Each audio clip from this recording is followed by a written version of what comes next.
સાહેબ, અનેક જગ્યાએ હજુ પણ પ્રદૂષિત પાણી આવી રહ્યા છે અને ખાસ કરીને હેલ્થમાં પણ જાણવા મળ્યું કે 26 જેટલા પોકેટ છે કે જ્યાં પ્રદૂષિત જ પાણી આવે છે. એને લઈને હવે કોર્પોરેશન તંત્ર, વોટર બોડી કઈ રીતની કામગીરી કરશે? જે અત્યારે વાત ચાલી રહી છે પોલ્યુશનની, તો અમદાવાદ મહાનગરની અંદર જે 40 વિસ્તાર છે, એ 40 વિસ્તારની અંદર ક્યાંક ને ક્યાંક ગટરના કનેક્શનો અને પાણીના કનેક્શનો નીચા હોય ને નજીક હોય, ત્યાં આગળ આ સમસ્યાઓ થાય છે. દરેક જગ્યાએ લગભગ જે ચાલીઓ છે ત્યાં આગળ સૂચનાઓ આપી છે.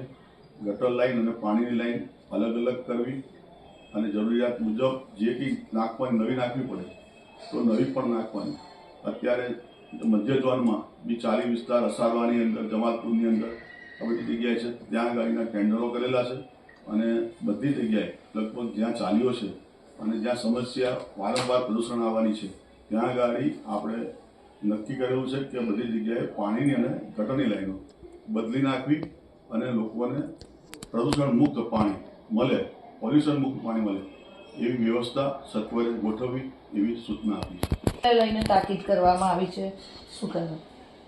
અત્યારે આપણે મહાનગરની અંદર દરેક વોર્ડની અંદર રોજના 7 થી 8 કે 10 એવા સેમ્પલો લેવાય છે.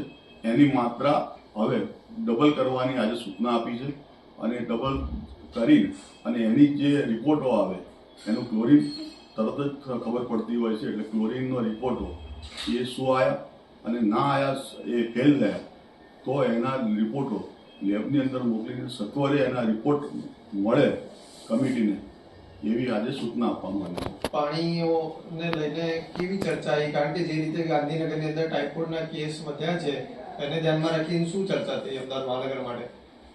મહાનગરની અંદર આજે જે કમિટીની અંદર ચર્ચા કરવામાં આવી એ જ કે જે સેમ્પલો લેવાની માત્રા છે એ ડબલ કરવી અને એના રિપોર્ટો કમિટીને સબમિટ કરવા.